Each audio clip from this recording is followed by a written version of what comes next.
Ladies and gentlemen, welcome to Moscow for the final night. На обзор чемпионата мира по трудности. В финал прошли Йошиюки Агата, Томоа Арасаки, Стефано Гизолфи, Себастьян Халенке, Мартин Страник, Лука Потокар, Якоб Шуберт и Хамиш МакАртур, который единственный участник финала, пролезший полуфинальную трассу до финиша. Идея этого ролика – показать финальную трассу, также показать моменты, где участники будут срываться, и по возможности объяснить, почему они срываются. Конечно же, не все падают из-за того, что что-то сделали неправильно, а как правило забиваются и больше не могут держать зацепки. Порядок пролаза трассы я старался выбирать таким, чтобы самые слабые участники, которые показали наихудший результат, лезли в начале, а самые сильные ближе к концу. Не всегда так получалось, но я старался. Помимо этого, отдельно я покажу полностью пролаз самого сильного участника соревнований, который займет первое место.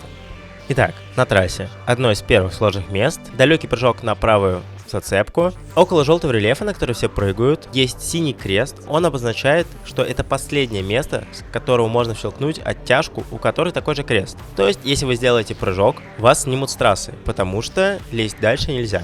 Как правило, это делают для обеспечения безопасности, и здесь прыжок и можно сорваться. Если срываешься, то можно упасть в черный большой рельеф ногами при срыве. Поэтому заблаговременно просят щелкнуть оттяжку. Участники покороче раскачивались, приходили сначала ногой в черный рельеф и потом перелетали на зацепку. Но высокие участники прыгали с нижних ног без раскачки, создавая маятник за счет правой руки. И лучше всех, на мой взгляд, прыгнул Томоа Арасаки, последний из участников, который прыгал. Он прыгал не просто слева направо, а по параболе, через верх, и приземлился перпендикулярно на рабочую плоскость зацепки. У такого прыжка наибольший КПД и минимальные риски на срыв. Вообще, трасса состояла из болдеринговых отрезков, которые соединялись ручками. То есть вначале был тяжелый подлаз, затем прыжок на ручку, на котором участники отдыхали. Затем следующая болдеринговая секция и место для отдыха. После чего был последний ключ, чтобы взять финишную зацепку. Помимо этого, трасса накручена в очень интересном стиле. Постоянно приходится терять ноги, чтобы сделать перехват. Ноги плохие, их тяжело загрузить и легче дотянуться до зацепки, потерять ноги и поднять их повыше. Например, здесь прыжок. Здесь невозможно делать движение без потери ног. Затем нужно закинуть пятку, чтобы взять следующую зацепку. После того, как закинул пятку, нужно ее убрать, чтобы взять следующую зацепку и опять поднять. То есть приходится делать большое количество движений ногами, чтобы сделать один перехват руками. А во время перестановки ног руками вы постоянно держитесь, руки нельзя отпустить, поэтому забивайтесь еще сильнее. Сейчас Хамиш помагнитился ради того, чтобы взять следующую зацепку, не ради того, чтобы отдохнуть, потому что такого количества времени недостаточно, чтобы нормально отдохнуть. Еще мне очень понравилось, как подготовщики разделили трассы на секции по цветам. Первая часть была по черным рельефам, затем желто-черные зацепки, следующая часть, которую подлазает Хамиш, идет по большим синим Illusion Holes, двухтекстурные зацепки, на которых очень трудно ставить ноги. Очень интенсивная часть, в которой, чтобы сделать один перехват руками, нужно несколько раз поменять ноги. Очень трудное вщелкивание у люки сейчас. Вообще с подхвата вщелкиваться я не рекомендую, это одно из самых тяжелых вщелкиваний, но здесь левая рука одна из самых хороших. Очень тяжелое движение сейчас сделал, когда вытаскивал пятку. Левой ногой не попал в трение, а сначала попал на скользкую часть. Из-за этого начал раскручивать. Сгасился за счет того, что ударил правой ногой в стенку в трение. И сразу же еще очень трудное движение, вставание на подхват. Мне очень понравилось, как сделал это движение Себастьян. Кинул правую ногу наверх, и когда появилась инерция, взял в подхват. Стефано Гизолфи делает трудное движение, промахивается, не попадает в зацепку. Давайте посмотрим на замедленной съемке. Чуть выше берет зацепку и соскальзывает. Очень обидный срыв. Один из фаворитов соревнований был. Все остальные участники продолжают свое лазание. Пролезли уже больше, чем 2/3.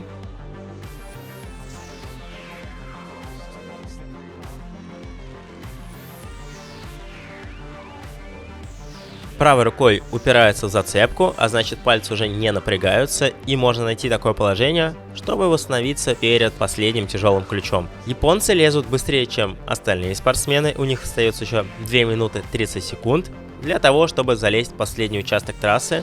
Напоминаю, что, как правило, на соревнованиях пропускают предпоследнюю оттяжку, благодаря чему можно делать очень тяжелую резистансную трассу. Движения получаются более зрелищными и более тяжелыми. Участников легче разложить. Очень классно располагается Себастьян Халенке. Отпускает руки, сидя на пятке. Подготовщики наверняка такое не планировали, потому что всегда считается важным сделать последний участок трассы максимально тяжелым и резистантным, чтобы наверняка разложить участников соревнований.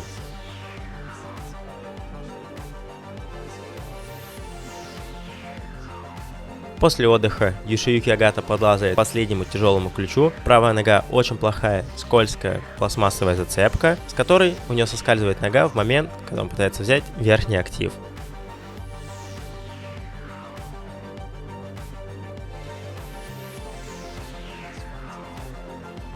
А у Себастьяна Халенки не получилось расположиться так, чтобы пойти правой рукой, поэтому он идет левой рукой на очень плохой мизер, пропуская правой, хотя тот намного лучше. Томоа Нарасаки правильно располагается, довольно свежо выглядит, левой рукой берет подхват, правой рукой предпоследнюю зацепку. Следующая очень плохая, у него она почти не держит, видимо забитый. Надо поставить ногу и остается последнее движение, чтобы встать на финиш, но правая нога соскальзывает, поторопился очень оправданно. Большая проблема происходит в подсчете результатов, потому что Мартин Страник, на мой взгляд, падает намного хуже.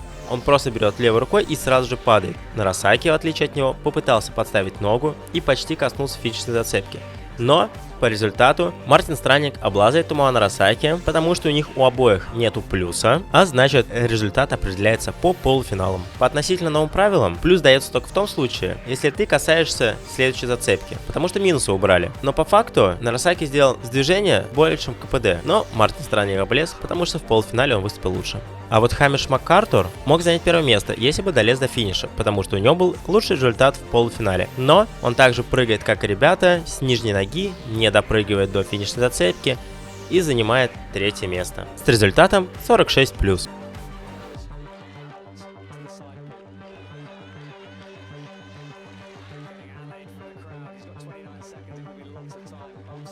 Лука подлазает к финишу, подставляет левую ногу на пирамидку и аккуратно и достаточно легко дотягивается до финишной зацепки. А значит, он занимает второе место, и Якоб Шуберт, также финишируя, занимает первое место. Обратите внимание, что предпоследняя зацепка почти не держит. Люка и Якоб будут дотягиваться до финишной зацепки левой рукой. Поэтому шансов у Халенки почти не было, когда он тянулся сразу до предпоследней зацепки.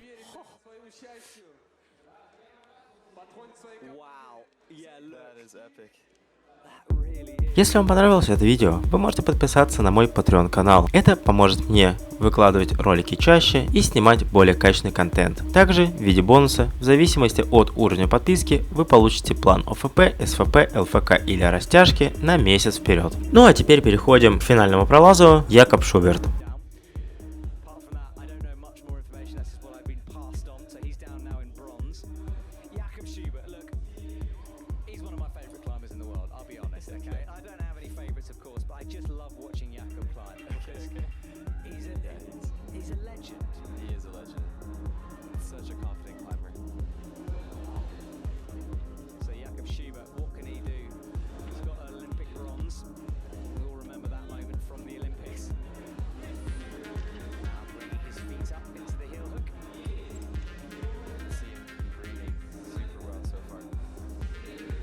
Теперь давайте посмотрим, как пролез Якоб Шуберт трассу целиком.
Обратите внимание на то, что даже олимпийские призеры и чемпионы мира совершают ошибки на трудности. Главное – уметь их правильно исправлять. Якоб приходит не той рукой на зацепку, понимает это, поэтому использует это как шанс щелкнуть оттяжку, помагнетиться, отдохнуть и, обратно спускаясь, меняет ноги и уже дотягивается правой рукой.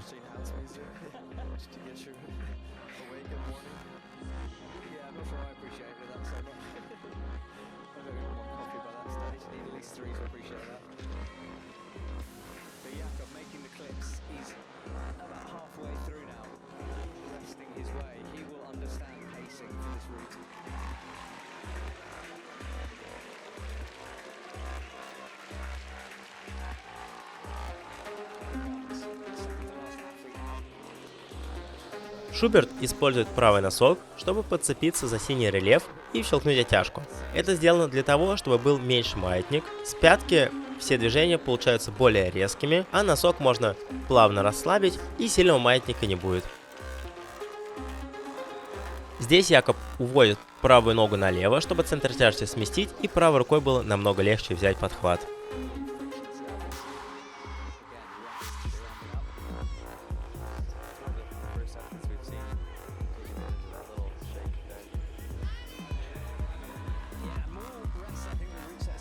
Очень хорошо видно, насколько тяжелое движение, чтобы взять следующую пирамидку. Опирается правой рукой на стенд, но поднимается за счет того, что левую ногу постоянно подкидывает. И в момент, когда нога опускается, он весит чуть поменьше и правой рукой чуть повыше берется. Повторяет несколько раз, чтобы добраться правой рукой плавно до пирамидки. 2 минуты на часах, а это значит, что у Якоба осталось чуть меньше 2 минут, чтобы долезть трассу и успеть отдохнуть перед самым тяжелым участком трассы.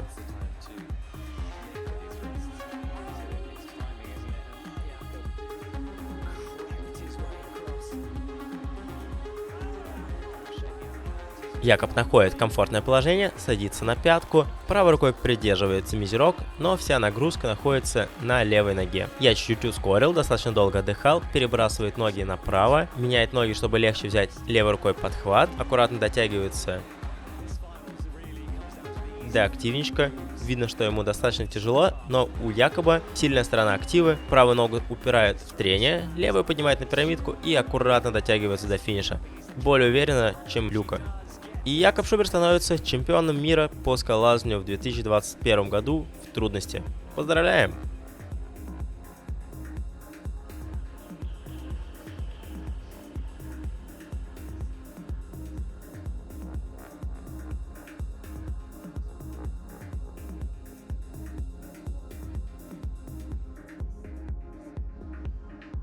Результаты финала. Якоб Шуберт – первое место. Разложился по полуфиналу вместе с Люкой. Третье место занимает Хамиш МакАртур. Четвертое – Мартин Страник. Пятый – Томоа Нарасаки. Шестой – Себастьян Халенке. Седьмой – Юшиюки Огата. И восьмое место – Стефано Гизолфи. Если вам понравилось видео, подписывайтесь на мой Patreon канал. Именно ваши подписки помогают мне развивать мой аккаунт, делать видео более интересными и также больше времени работать над роликами. Пока!